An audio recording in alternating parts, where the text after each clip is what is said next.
Assalamualaikum warahmatullahi wabarakatuh. Selamat berjumpa lagi anak-anak. Bagaimana kabarnya hari ini? Mudah-mudahan kita semua selalu sehat ya. Hari ini Ibu akan melanjutkan tentang struktur dan fungsi pada organ tumbuhan.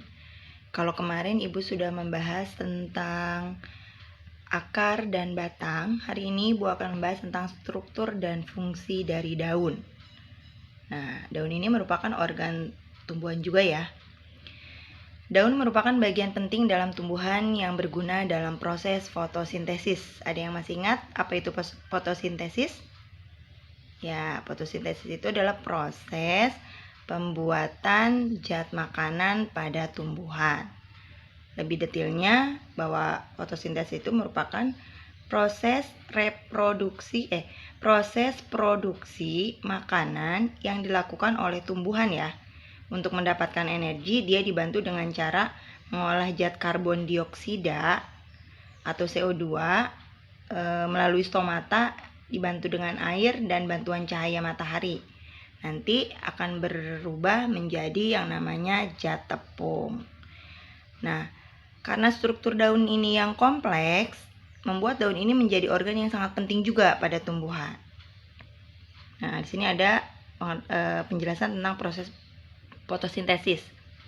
Proses fotosintesis dalam daun melibatkan zat klorofil ya, atau zat hijau daun. Ingat ya, zat hijau daun itu namanya klorofil. Dibantu oleh cahaya matahari dan air.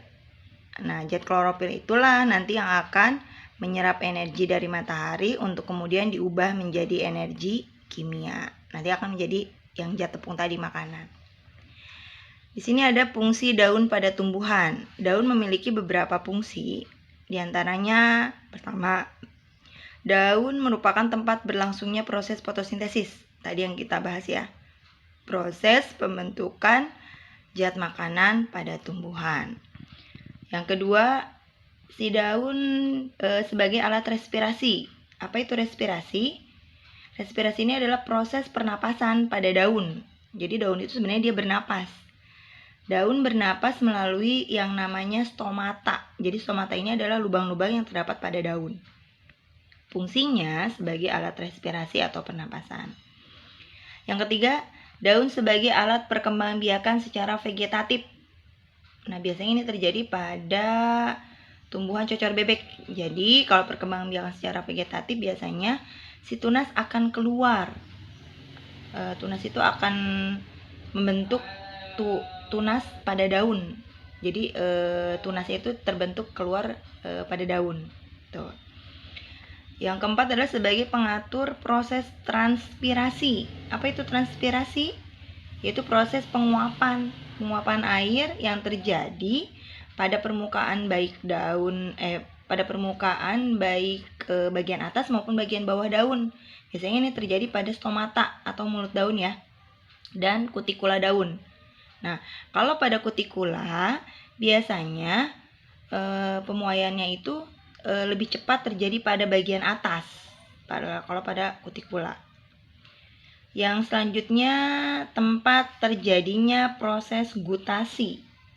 Gutasi ini adalah kalau keluarnya cairan pada daun, atau biasanya kita suka melihat ada tetesan-tetesan dari daun keluar. Nah, itu yang disebut dengan gutasi.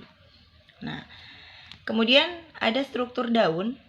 Struktur daun pada tumbuhan ini terdiri dari bagian-bagian di mana yang pertama adalah jaringan epidermis. Jaringan epidermis ini adalah jaringan paling luar, ya. Kemudian biasanya si epidermis ini sebagai pelindung. Yang kedua adalah jaringan mesopil. Jaringan mesopil ini terbagi menjadi dua. Ada jaringan palisade dengan jaringan spons. Jadi si jaringan palisade dengan jaringan spons ini dia termasuk ke dalam jaringan mesopil. Yang ketiga ada berkas pembuluh angkut. Berkas pembuluh angkut ini terdiri atas dua jenis ya. Ada xilem dan ada phloem. Jadi ada yang mengalirkan air dan mineral ke seluruh tubuh tumbuhan, ada yang mengalirkan makanan ke seluruh tubuh tumbuhan. Yang berikutnya adalah stomata. Tadi udah dibahas di awal bahwa stomata itu berfungsi sebagai tempat pernapasan atau respirasi pada daun. Yang berikutnya adalah jaringan tambahan. Ini pada daun. Oke. Sampai sini. Nanti bisa kalian baca kembali ya di buku lebih jelasnya. Ini Ibu ambil secara garis besarnya saja. Oke, selanjutnya daun memiliki bagian-bagian. Kalau dilihat dari kelengkapan bagiannya, si daun ini nanti terbagi menjadi 2 jenis.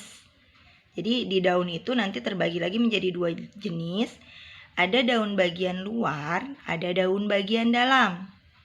Kalau dilihat dari strukturnya, bagian luar itu terdiri dari helai daun atau biasa disebut dengan lamina. Jadi helai daun itu namanya lamina.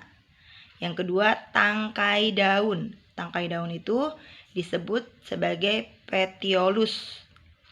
Kemudian ada yang namanya pelepah daun atau disebut dengan folius. Ini bagian-bagian luar dari daun yang biasanya kita lihat. Ada helainya, ada tangkainya, ada pelepahnya. Inilah yang disebut dengan struktur bagian luar pada daun. Kemudian ada berdasarkan bagian dalamnya. Ya, kalau bagian dalam yang hampir sama seperti yang tadi, dia ada jaringan epidermis, ada jaringan mesofil, kemudian ada berkas pembuluh angkut. Ini yang 3 ini termasuk ke dalam struktur daun bagian dalam. Nah, daun dikatakan lengkap jika memiliki apa? Jika memiliki bagian luar yang lengkap. Jadi, kalau daun dikatakan lengkap jika memiliki bagian luar yang lengkap. Dia memiliki apa saja? Yang tadi, helai daun memiliki lamina, memiliki tangkai daun petiolus, dan memiliki pelepah daun atau folius. Contohnya ini pada daun pisang. Dia dikatakan daun yang lengkap. Ada helai daunnya, ada tangkai daun, ada pelepahnya. Nah, itu dikatakan lengkap. Tapi kalau misalkan tidak memiliki salah satu di antara yang 3 ini, berarti daun itu dikatakan tidak lengkap jenisnya. Oke, itu ya. Jadi inilah bagian-bagian dari daun serta fungsi-fungsinya. Silakan kalian baca kembali buku paketnya. Baik anak-anak, mungkin itu penjelasan yang bisa Ibu sampaikan untuk hari ini. Tugas hari ini adalah kalian membuat rangkuman dari buku paket tentang struktur dan fungsi dari daun. Dikerjakannya di kertas folio ya, dikumpulkan ke sekolah. Batas pengumpulannya tanggal 21 Oktober 2020 jam 1 siang. Jadi kalau misalkan lewat dari jam ini, Ibu anggap kalian tidak mengerjakan tugas hariannya. Ingat, untuk pengerjaan rangkuman, Ibu tidak menerima rangkuman yang asal-asalan. Jadi rangkuman harus jelas, detail, seperti yang diterangkan di dalam buku, bukan sebaris 2 baris. Ingat, kamu bukan anak SD, jadi merangkum itu yang penting tapi tidak sedikit, karena di dalam buku itu materinya semua penting. Oke, mungkin itu saja dari Ibu. Kurang lebihnya Ibu mohon maaf. Assalamualaikum warahmatullahi wabarakatuh.